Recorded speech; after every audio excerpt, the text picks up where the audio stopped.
All right, let's dive right into this explainer. Today, we're opening up the ultimate, comprehensive playbook designed to equip you with the hard data and, the actual street smarts needed to confidently explore New York City. Whether it's your very first time visiting, or you're a seasoned traveler coming back for more, knowing the actual ground truth of the city's landscape, it's going to completely transform your trip. Now, if you're planning a trip, I bet this is the very first question on your mind. Is it actually safe? It's the question that absolutely floods travel forums and dinner table conversations, especially given those sensationalized headlines we're always seeing online. I mean, we all want to know, does the reality actually match the reputation? We see these alarming reports constantly, right? And psychologically, this triggers what's known as our negativity bias.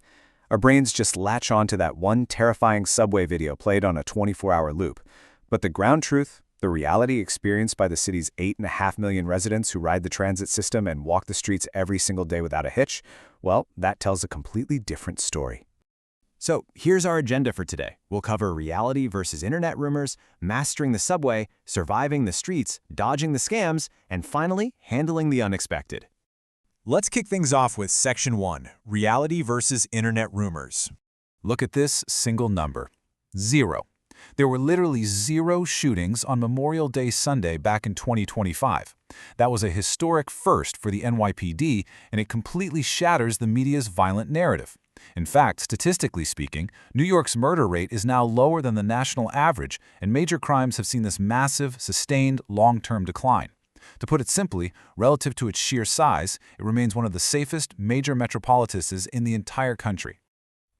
Outdated internet forums might tell you to avoid the outer boroughs at all costs, but let's look at the actual ground truth here. The Bronx? Guys, it is not the burning borough of the 1970s. It's a thriving cultural hub, the literal birthplace of hip-hop, and perfectly safe to explore with a local guide. Brooklyn? It's now one of the most expensive and desirable real estate markets on the globe. And Queens is actually the most ethnically diverse county on planet Earth. Seriously, do not let 40-year-old stereotypes keep you from experiencing the absolute best parts of the city. Moving right along to Section 2, Mastering the Subway. Okay, the absolutely crucial point here is blending in. It's all about energy and body language. Taking your backpack off and putting it between your feet, that saves space on a crowded train, sure, but it also prevents pickpocketing. Adopting a neutral commuter face and walking with purpose stops you from looking like a lost, easy mark. And please practice tech discretion. Don't stand right next to the subway doors loosely dangling a brand new smartphone from your hand. Just keep it in your pocket. Now, say it's 2 a.m. You're heading back to your hotel after a Broadway show or a fun night out in Brooklyn. You really need to follow these precise steps. Wait in the designated off-hours waiting area. It's well lit and usually right near a station agent.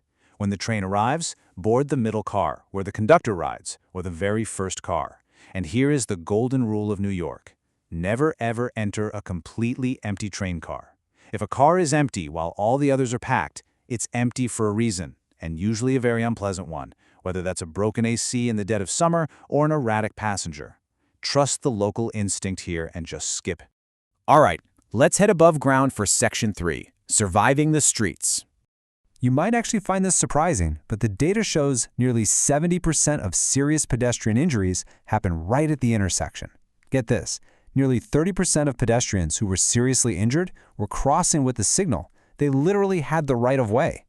This is so often caused by left-turning vehicles that are just trying to beat the light and totally fail to yield to walkers in the crosswalk. So the takeaway? You absolutely cannot blindly trust a walk sign in New York City. Plus, the streets have completely evolved. The city is currently swarming with these almost totally silent electric delivery bikes and scooters that frequently drive the wrong way down traffic lanes. So the absolute most important survival rule is that you must look both ways before stepping off the curb, yes, even on a one-way street. Actually, scratch that. Do not even casually jaywalk unless you have genuinely developed a native New Yorker's eye for timing. That brings us to Section 4, Dodging the Scams. Let's play a quick game.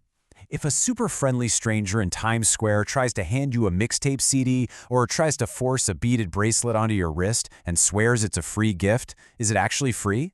No way. The answer is a resounding no. The very second your hand closes around that item, their friends will surround you and aggressively demand a heavy donation. These street hustles take so many different forms. Those costumed characters in Times Square, they aren't officially licensed, and they will aggressively demand $20 tips for a single photo. Fake monks will press little trinkets on you. Guys hawking cheap Broadway tickets on the street are just going to hand you counterfeits. And absolutely never follow anyone whispering taxi inside an airport terminal. These are psychological traps, and they rely entirely on pressuring you. So what's your best defense? It's simple. Never accept anything handed to you on the sidewalk, don't make eye contact with street hawkers, and just keep walking with purpose. Finally, let's look at Section 5, Handling the Unexpected. Say you wake up with a high fever or a severe stomach bug in your hotel room. You do have options. Most tourists assume they need to navigate the subway to find an urgent care clinic, or worse, sit around in a hospital emergency room. But utilizing a medical house call service, where a licensed practitioner comes directly to your hotel bed, is vastly superior to waiting 10 hours in a chaotic ER. The ER should really be reserved strictly for life-threatening issues. Concierge medicine allows you to rest, it limits your exposure to other sick people, and it provides transparent pricing that you can easily submit to your travel insurance later on. It's a real game changer. To wrap up our practical tips, it is absolutely vital to know who to call. Memorize 911 for genuine police or medical emergencies. But if you have a non-emergency issue, maybe a noise complaint, or you just need general city information, dial 311. That's the city's dedicated non-emergency line. Oh, and as we just mentioned, always carry travel health insurance when visiting the U.S., for sure. So, we arrive at the ultimate question. The media might love to sell fear, but the data and the locals tell a story of a vibrant, welcoming, and incredible city. Armed with this playbook, you are truly ready. As the saying goes, don't let fear make you miss the best parts of the city. So, what's it going to be? Will you let fear trap you in your hotel room, or will you step out and explore the real New York?